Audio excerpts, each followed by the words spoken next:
तो स्वागत है। आज हम भगवत गीता के एक बहुत ही कह सकते हैं गहरे और दिलचस्प पहलू पर बात करेंगे। हम ये जानने की कोशिश करेंगे कि ये ज्ञान योग, जिसे ज्ञान का मार्ग भी कहते हैं, आखिर है क्या। तो चलिए एक नजर डालते हैं कि आज की हमारी ये जो यात्रा है वो कैसे आगे बढ़ेगी। हम शुरू करेंगे ये समझने से कि ज्ञान योग क्या है, फिर देखेंगे कि इसका असली लक्ष्य क्या है, इसके मूल सिद्धांत कौन-कौन से हैं, इस मार्ग पर चला कैसे जाता है और आखिर में ये ज्ञान ही मुक्ति कैसे बन जाता है। तो ठीक है, सबसे पहले ये समझते हैं कि ज्ञान योग की परिभाषा क्या है। आखिर ये ज्ञान योग है क्या? ये सिर्फ एक शब्द नहीं है, बल्कि आप समझिए जीने का एक पूरा तरीका है। तो देखिए, ज्ञान योग का सीधा सा मतलब है ज्ञान का रास्ता।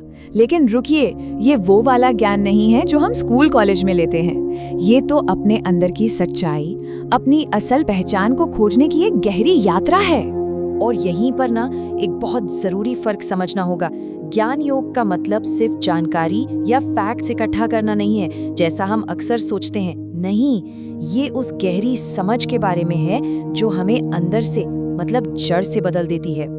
तो फिर सवाल ये उठता है कि अच्छा, अगर ये सिर्फ जानकारी इकट्ठा करना नहीं है, तो फिर इस रास्ते पर चलने का असली मकसद क्या है? क्यों कोई ये रास्ता अपनाएगा?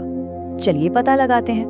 ज्ञान योग का जो आखिरी लक्ष्य है ना, वो बहुत बड़ा और गहरा है। वो है मोक्ष, यानी जन्म मृत्यु के इस पूरे चक्कर से और इससे जुड़े सारे दुखों से हमेशा हमेशा के लिए आजाद हो जाना। भगवत गीता में इसकी ताकत को समझाने के लिए एक बहुत सुंदर उदाहरण दिया गया है। कहा गया है कि जैसे आग लकड़ी को जलाकर राख कर देती है ना, ठीक वैसे ही ये ज्ञान की जो आग है वो हमारे कर्मों के बंधनों को और दुखों की जड़ को ही जलाकर खत्म कर देती है। अब इस आजादी तक पहुंचने के लिए ज्ञान योग कुछ बहुत ही जरूरी सिद्धांतों पर खड़ा है।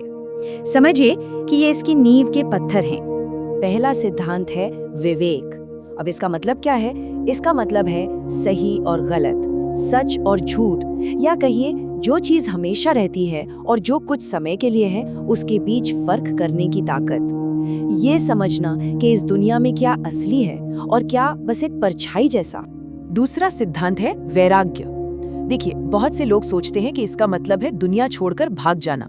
नहीं, बिल्कुल नहीं। इसका असली मतलब है दुनिया की चीजों और हमारे कामों के जो नतीजे होते हैं ना, उनसे दिल से न जुड़ना, एक तरह की अंदरूनी आजादी। तो ये विवेक और वैराग्य, इनके साथ साथ शत संपत्ति मतलब मन और इंद्रियों पर काबू रखना जैसे 6 गुण, और मुमुक्षुत्व यानी मुक्ति के लिए एक जबरदस्त तड़प, ये चारों मिलकर ज्ञान योग के 4 स्तंभ बन जाते हैं। तो इससे एक बात तो साफ है कि ये रास्ता सिर्फ दिमाग का नहीं बल्कि गहरे अनुशासन का भी है। तो ठीक है, हमने सिद्धांत तो समझ लिए, पर सवाल ये है कि इसे असल जिंदगी में प्रैक्टिस कैसे किया जाता है, मतलब किया क्या जाता है। परंपरा के हिसाब से इसके 3 मेन स्टेप्स हैं। पहला है श्रवण, यानी किसी गुरु या ज्ञानी व्यक्ति से इस ज्ञान को सुनना। दूसरा है मनन, मतलब जो सुना है उस पर गहराई से सोचना, विचार करना, ताकि सारे डाउट्स क्लियर हो जाएं। और तीसरा है निधि ध्यासन, यानी उस सच्चाई पर लगातार ध्यान लगाना ताकि वो सिर्फ एक विचार न रहकर हमारा अपना पर्सनल एक्सपीरियंस बन जाए।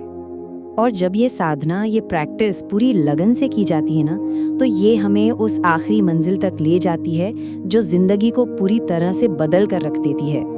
ज्ञान योग की सबसे कमाल की बात पता है क्या है? यहाँ पर ज्ञान मुक्ति तक पहुँचने का सिर्फ एक जरिया नहीं है।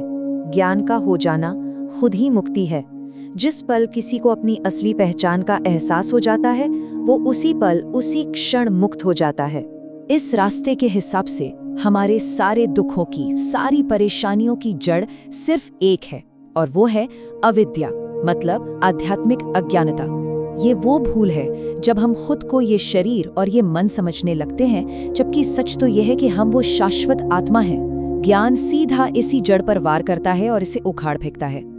और जब ये ज्ञान हासिल होता है तो नतीजा क्या होता है? हमारी देखने की नजर ही बदल जाती है।